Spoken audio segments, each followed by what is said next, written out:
Hello guys, welcome back to MBC Nursing classes. In this class, we are going to learn about drugs acting on GI system. So इस class में हम mainly 3 classes drugs के बारे में पढ़ने वाले हैं. फर्स्ट एंटी एसिड्स के बारे में. सेकंड हम पढ़ेंगे अबाउट द एंटी अल्सर्स. उसमें हम 2 पढ़ेंगे, H2 receptor antagonist and proton pump inhibitors. Okay, and third class हम पढ़ने वाले लेक्सेटर्स. सो ये ड्रग्स जो हमारे जीआई सिस्टम पे काम करते हैं, इस क्लास में हम ये सारा क्लासिफिकेशंस पढ़ेंगे. सो फर्स्ट हम स्टार्ट करते हैं with the anti acids. So anti acids क्या होता है? An anti acid is any substance, generally a base और the basic salt which neutralizes the excess amount of acid in the GI system. ठीक, यहाँ पे क्या बोल रहा है, जब हमारा जीआई सिस्टम में हमारा एसिड जो है वो बहुत ज़्यादा हो जाता है तो हम क्या देते हैं, एक बेस देते हैं. ठीक है, जो ये इस इंक्रीज्ड एक्सेस जो एसिड है उसको क्या करेगा, डिक्रीज करेगा, है ना. तो ये जो बेस दे रहे हैं ये क्या सब्सटेंस है? इट इज़ एनी सब्सटेंस जिसको हम क्या बोलते हैं, एंटी एसिड. ओके, सो हमारे पास एग्जाम्पल है एंटी एसिड के. Aluminium hydroxide jail, calcium carbonate, magnesium hydroxide, sodium bicarbonate.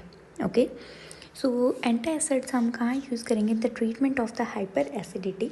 तो एंटी एसिड क्या कर रहे हैं, एसिड का अमाउंट को कम कर रहे हैं, तो जहाँ पे हाइपर एसिडिटी कंडीशन होगी वहाँ पे देंगे. In the peptic ulcer disease and the duodenal ulcer and GERD, gastro esophageal reflux disease, इन सब में हम एंटी एसिड्स देंगे. सो एंटी एसिड कैसे काम करते हैं? The mechanism of action. Anti acid performs a neutralisation reaction. जैसे मैंने ऑलरेडी बताया, जब हमारा एसिड ज़्यादा होता है तो हम एक बेस देते हैं ना, जो इसको बोलते हैं हम एंटी एसिड. ये बेस क्या करता है, इसको एसिड को कम करेगा और ये इट मीन्स ये क्या कर रहा है, ये न्यूट्रलाइज कर रहा है ना. सो ये एंटी एसिड्स परफॉर्म करते हैं neutralisation reactions in the stomach and by inhibiting the pepsin. Pepsin जो होता है उसको इनहिबिट करेंगे, है ना, ताकि जो हमारा एसिड का अमाउंट है वो कम हो जाए. देन और कैसे एक्शन करता है? It promotes gastric mucosal defence mechanism. कौन कौन सा मैकेनिज्म्स है यहाँ पे? सिक्रीशन ऑफ म्यूकस, ये हेल्प करते हैं in the secretion of mucus, जिससे क्या होगा, जो प्रोटेक्टिव बैरियर बन जाता है अगेंस्ट HCl, है ना, स्टमक में. Then secretion of the bicarbonates. Bicarbonates क्या करेगा? Buffer acid properties of HCl. Bicarbonate उसको न्यूट्रलाइज करने में हेल्प करेगा. Then it helps in secretion of prostaglandins. Prostaglandins क्या करते हैं? It prevent the activation of the proton pump which results in decrease in HCl production. मतलब prostaglandin को secrete करेगा तो हमारा प्रोटॉन पंप एक्टिवेट नहीं हो पाएगा, जिससे हमारा HCl प्रोडक्शन कम हो जाएगा. सो ये हमारा डायग्राम देखो, यहाँ से हमने क्या दिया, सोडियम बाइकार्बोनेट, है ना. सोडियम बाइकार्बोनेट दिया, यहाँ पे हमारा क्या हो रहा है, H पॉजिटिव आयन है, एसिड सिक्रीट हो रहा है, तो ये क्या करेगा, इसके साथ कंबाइन कर लेगा और H2O और CO2 बना लेगा, मतलब रैपिडली न्यूट्रलाइज कर लेगा. क्लियर हुआ ये प्रोसेस? तो ये ऐसे हमारे स्टमक में काम करते हैं. नेक्स्ट है types of anti acids. Usually हमारा एंटी एसिड्स जो है वो 2 टाइप का होता है. First is the systematic anti acids and second is non systemic anti acids. Systemic anti acids में क्या है, ये हाईली वाटर सोल्यूबल होते हैं और रैपिडली एब्जॉर्ब हो जाते हैं इन द गट. ठीक है, रैपिडली न्यूट्रलाइज कर देते हैं इन द स्टमक. एग्जाम्पल कौन कौन सा आता है सिस्टमिक में? Sodium bicarbonate and the sodium citrate. Clear. Non systemic anti acids में ये इनसोल्यूबल होते हैं. सिस्टमिक क्या था, वाटर सोल्यूबल था highly and neutralize acid in the stomach. ठीक है, इसमें एग्जांपल्स क्या है? Magnesium hydroxide, magnesium trisilicate, aluminium hydroxide gel, magaldrate and calcium carbonate. Clear हुआ? 2 टाइप के होते हैं, systemic and non systemic. Then side effects क्या होते हैं एंटासिड्स के, लाइक डिफरेंट कंपाउंड्स है, डिफरेंट हमारे साइड इफ़ेक्ट्स है। तो मैग्नीशियम कंपाउंड क्या करता है, ये डायरिया कॉज करता है, और एल्यूमिनियम कंपाउंड्स क्या करता है, कॉन्स्टिपेशन कॉज करता है। तो यूजुअली हम क्या करते हैं, एल्यूमिनियम प्लस मैग्नीशियम का कॉम्बिनेशन देते हैं, ठीक है। देन कार्बोनेट्स क्या कॉज करते हैं, may generate carbon dioxide leading to bloating and the flatulence. And calcium compound may cause increase in calcium output in the urine, ठीक है। अगर हम कैल्शियम कंपाउंड्स देंगे तो हमारा जो कैल्शियम आउटपुट है यूरिन में ज़्यादा हो सकता है, जिससे क्या होता है, chance of kidney stones. Then sodium में इंक्रीज इनटेक ऑफ सोडियम में भी deleterious for the arterial hypertension, है ना। जिस पेशेंट को आर्टीरियल हाइपरटेंशन है वो और ज़्यादा हमारा इंक्रीज होने के चांस है। हार्ट फेलियर में हम नहीं देंगे, मैनी रीनल डिसीज़, ठीक है। क्लियर हुआ साइड इफ़ेक्ट्स। नेक्स्ट है कॉन्ट्रा इंडिकेशंस ऑफ एंटासिड्स, किस में नहीं देते हम antacids, mainly in the patients with the kidney failure और the heart disease. Sodium bicarbonate has a high sodium content and is not appropriate for the people who are on salt restricted diet, इसलिए हम इसको kidney failure या फिर heart disease के conditions में हम इनको अवॉइड करते हैं एंटासिड्स को। नेक्स्ट हमारी क्लासिफिकेशन आती है anti ulcer drugs. Anti ulcer drugs में हमारी दो क्लास आती हैं, H2 receptor antagonist and the proton pump inhibitors. So H2 receptor antagonist क्या होता है, H2, H means the histamine, histamine 2 receptor antagonists are a class of medication that block the action of the histamine at the histamine H2 receptors of the parietal cells in the stomach. This decreases the production of the stomach acid. जब ये क्या करते हैं, जो हमारे H2 receptors होते हैं ना, उनको ब्लॉक कर देते हैं, ठीक है। ये ब्लॉक करने के बाद जो हमारा एसिड है ना वो कम प्रोड्यूस होगा, ठीक है, जिसकी वजह से क्या होगा, एंटी अल्सर। क्योंकि हमारा ज़्यादा एसिड होने की वजह से हमारे क्या चांस होते हैं, अल्सर होने के चांस होते हैं। अब अगर हमारा एसिड प्रोडक्शन कम कर देंगे तो अल्सर भी कम होगा, है ना। और ये एसिड प्रोडक्शन कम कैसे होगा, H2 रिसेप्टर्स को ब्लॉक कर देगा, है ना। क्लियर हुआ। सो इसको हम किस में यूज़ करते हैं, use in the treatment of dyspepsia, peptic ulcer disease and the gastroesophageal reflux disease. इसमें भी क्या होता है ना, इस रिफ्लक्स डिजीज़ में जब वापस हमारा रिफ्लक्स जाता है ईसोफेगस में, है ना, तो क्या होता है वहाँ पे अल्सर्स बन जाते हैं, ईसोफेजियल अल्सर्स बन जाते हैं, ड्यूडेनल अल्सर्स बना जाते हैं, ठीक है, हमारे स्टमक अल्सर्स बन जाते हैं, सॉरी। देन एग्जाम्पल है सिमेटिडीन, रेंटेडिन, फेमोटिडीन, निज़ाटिडीन। सो इसमें क्या याद रखना है आपको, ये सारा जो है ना वो एंड करेगा विद टिडीन, ठीक है। तो वो सारा क्या होता है, H2 receptor antagonist. Next mode of action क्या है, the H2 antagonist are the competitive antagonist of the histamine at the parietal cells H2 receptors. ये क्या करता है, सप्रेस करता है the normal secretion of acid by the parietal cells and the meal stimulated secretion of acid. अब देखो हमारे जो पेराइटल सेल्स है ना, इसमें कुछ हमारे रिसेप्टर साइट्स होते हैं, ये है हमारा H2 रिसेप्टर। तो H2 रिसेप्टर एंटागोनिस्ट क्या करेगा, यहाँ पे ब्लॉक कर देगा और यहाँ पे हमारा एसिड का प्रोडक्शन नहीं होने देगा, ठीक है। मेनली ये किस में काम करता है, पेराइटल सेल्स में, जिसकी वजह से हमारा अल्सर्स नहीं होंगे, एसिड कम हो जाएगा तो, है ना। ओके, नेक्स्ट हम ना इसके बारे में PPI पढ़ेंगे। तो मेन देखो ये जो H2 रिसेप्टर एंटागोनिस्ट है ये काम करते हैं हमारे पेराइटल सेल्स में, जबकि प्रोटॉन पंप इनहिबिटर्स कहाँ काम करते हैं, स्टमक ल्यूमेन में। क्लियर हुआ। सो साइड इफ़ेक्ट्स क्या होते हैं इसके, कॉन्स्टिपेशन, डायरिया, ड्राई माउथ है तो पेशेंट को क्या बोलेंगे, वाटर इनटेक ज़्यादा करना है, ठीक है। Headache, ringing in the years, running nose, trouble urinating. तो ये सब क्या हो सकते हैं, इनके साइड इफ़ेक्ट्स हैं। नेक्स्ट हमारा क्लासिफिकेशन आता है proton pump inhibitors. So proton pump inhibitor reduce the production of acid by blocking the secretion in the wall of stomach. यही मैंने अभी आपको बताया था कि स्टमक का जो ल्यूमन है, वॉल है, उसमें ये एसिड का प्रोडक्शन कम करती है, ठीक है।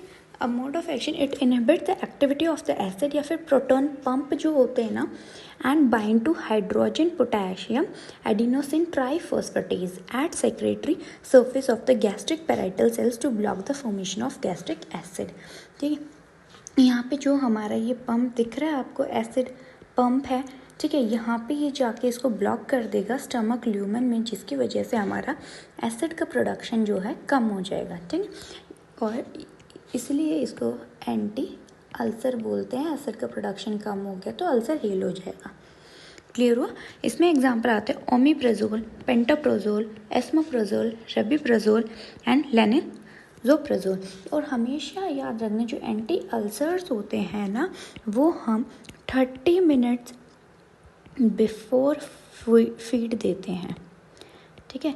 ये आपका बहुत ही इम्पॉर्टेंट है, ये आपके एम्स वगैरह में पूछा जाता है, नॉर्सेट क्वेश्चन है ये। तो सारा हमारा जो प्रोटॉन पंप इनहिबिटर्स है वो एंड करता है विद प्राजोल। क्लियर। नेक्स्ट, इसको यूज़ कहाँ कहाँ कर सकते हैं? Dyspepsia, peptic ulcer, GERD, Barrett's esophagus, ठीक है। इस्नोफिलिया इसोफेजाइटिस होता है। तो ये देखो नॉर्मली हमारा ऐसे होता है, यहाँ पे हमारा फीड है नॉर्मली है, ये बंद हो जाता है स्पिंडल। बट GERD में क्या होता है? गैस्ट्रोइसोफेजियल रिफ्लक्स डिजीज मीन्स जो गैस्ट्रिक कंटेंट है वो रिफ्लक्स जाएगा हमारा कहाँ पे? इसोफेगस में, जिसकी वजह से हमारे क्या होता है, बार बार यहाँ जाने की वजह से यहाँ पे हमारे अल्सर्स बन जाते हैं ना। उन अल्सर्स को कम करने के लिए हम देते हैं एंटी अल्सर्स, जिसमें हमारा दो आता है, कौन कौन सा? H2 रिसेप्टर एंटागोनिस्ट एंड हमारा आता है PPI। PPI किससे एंड करता है? प्राजोल से। और H2 रिसेप्टर टिडीन से एंड करता है। और इनको 30 मिनट्स बिफोर मील दिया जाता है, meals. Clear. Next, adverse effect of PPI क्या है? कॉमन एडवर्स इफेक्ट है headache, nausea, diarrhoea, abdominal pain, fatigue and dizziness. Infrequent adverse effect है मतलब किसी किसी रेयर कंडीशंस में होता है, itching, rash, flatulence, constipation, anxiety and depression. Then next class हम पढ़ने वाले हैं लेग्जेटिव्स। सो लेग्जेटिव्स का मेन काम क्या होता है? These are the drugs that promote evacuation of bowels. Okay, based on the intensity of action कि वो कैसे वर्क करते हैं, ये हमारा दो पार्ट्स में डिवाइड है, लेग्जेटिव्स एंड परगेटिव्स। परगेटिव्स को हम और क्या बोलते हैं? कैथारटिक। लेग्जेटिव्स क्या होता है? ये माइल्ड एक्शन होता है, ठीक है। And elimination of the soft stool but formed stool. मतलब ये लेग्जेटिव क्या करता है? सिर्फ स्टूल को सॉफ्ट करता है, मतलब फॉर्म करने में हेल्प नहीं करता। ऑलरेडी जो फॉर्म स्टूल है उसको सॉफ्ट करके उसका एलिमिनेट कराता है, ये माइल्ड एक्शन होता है लेग्जेटिव में। But in purgative as a name suggest purging out, ठीक है, स्ट्रॉन्गर एक्शन होता है resulting in more fluid evacuation. Mechanism of action क्या है? मेनली सब लेग्जेटिव्स का ऑलमोस्ट सेम होता है। All laxatives increases the water content of the faces, ठीक है। अब वाटर कंटेंट इंक्रीज होता है तो उससे क्या होगा? स्टूल सॉफ्ट होगा, है ना, जिसकी वजह से एलिमिनेशन जो होता है वो इजी हो जाएगा। या फिर स्टूल ये बल्क फॉर्मिंग लेग्जेटिव्स भी होते हैं हमारे। एक ये कैसे हमारा वाटर कंटेंट को इंक्रीज करता है? हाइड्रोफिलिक और osmotic action retaining water and electrolytes in the intestine. मतलब इंटेस्टाइन ल्यूमेन में ज़्यादा वाटर कंटेंट रिटेन करके रखेगा। Acting on intestinal mucosa decrease net absorption, मतलब वहाँ पे एब्जॉर्प्शन ज़्यादा नहीं होने चाहिए ताकि जो स्टूल में हमारा वाटर और इलेक्ट्रोलाइट का कंटेंट है वो ज़्यादा हो जाए। Increasing the propulsive activity as a primary action, ठीक है, जिससे क्या होगा? परगेटिव वाला। क्लियर हुआ। नेक्स्ट हमारे टाइप्स ऑफ लेग्जेटिव्स है। फर्स्ट है bulk forming laxatives. These are not digested but absorb liquid in the intestine and swell to form a soft and the bulky stool. मतलब बल्क फॉर्मिंग जैसे नाम suggest कर रहे हैं, तो ये हमारा डाइजेस्ट नहीं होगा और absorb the liquid in the intestine और हमारा बल्की स्टूल बनाएगा। इसमें एग्जाम्पल है psyllium, methyl cellulose, polycarbophil. Clear. Next है stool softener an emollient laxative है, मतलब जो स्टूल को सॉफ्ट करेगा, इंक्रीज करेगा वाटर कंटेंट उसमें, है ना, तभी वो सॉफ्ट होगा। एग्जाम्पल है docusate, glycerine, mineral oil. Next is osmotic laxatives और सलाइन लेग्जेटिव्स। ये एक्शन क्या होता है? Act by increasing the fluid in the small intestine. Example magnesium oxide, sorbitol, lactulose, magnesium citrate, sodium phosphate, polyethylene glycol. So most common हम क्या लैक्टोलोज use करते हैं, तो वो क्या है? ऑस्मोटिक लेग्जेटिव है। नेक्स्ट इज स्टिमुलेंट, ये फास्टेस्ट एक्टिंग है, act by increasing the peristalsis in the intestine, जैसे नाम बता रहे हैं स्टिमुलेट करता है तो पेरिस्टाल्सिस इंक्रीज करता है। इसमें एग्जांपल है बिसाकोडिल, डल्कोलेक्स जिसको बोलते हैं mineral oil and the castor oil. Next is the chloride channel activator, it activates the chloride channels in the intestine and increases the secretion of intestinal fluid, मतलब chloride channels जो होते हैं उनको activate करते हैं जिसकी वजह से जो इंटेस्टाइनल फ्लूइड सिक्रेशन है वो इंक्रीज करेगा। इसमें एग्जांपल है लुबिप्रोस्टोन, लिनाक्लोटीन। क्लियर हुआ? सो हमारे डिफरेंट टाइप्स क्या है, bulk forming, stool softeners, osmotic laxatives, stimulants and chloride channel activators. So हमारे लैक्सेटिव्स का एडवर्स इफेक्ट क्या हो सकता है, फ्लूइड इलेक्ट्रोलाइट इम्बैलेंस, बिकॉज हमारा जो फ्लूइड एब्जॉर्प्शन कम हो रहा है और हमारा एलिमिनेशन ज़्यादा हो रहा है ना उसको सॉफ्टवेयर, तो फ्लूइड इलेक्ट्रोलाइट इम्बैलेंस हो सकता है, स्पेशली हाइपोकैलीमिया हो सकता है, malabsorption syndrome, spastic colitis, rupture of inflamed appendix. ठीक है, नेक्स्ट हमारा कॉन्ट्रा इंडिकेशंस है। कॉन्ट्रा इंडिकेशंस क्या है, a patient undiagnosed abdominal pain, colic or vomiting, then organic constipation due to stricture or obstruction in the bowel। अगर कोई obstruction है और मान लो हम उसको laxatives देते हैं तो क्या होगा, वो एरिया रप्चर हो जाएगा, तो ये क्या है, कॉन्ट्रा इंडिकेशन, हमें उस पेशेंट में नहीं देना, अवॉइड करना है। Clear? So I hope this much is clear to you. आज हमने क्या क्या पढ़ा, एंटासिड्स, देन एंटी अल्सर्स, जिसमें हमने पढ़ा H2 receptor antagonist and proton pump inhibitors. Last हमने पढ़ा laxatives. Clear? I hope this much topic is clear to you. If you have any doubt, write in the comment section, and if you like the video, please like, share and subscribe the channel. Thank you so much.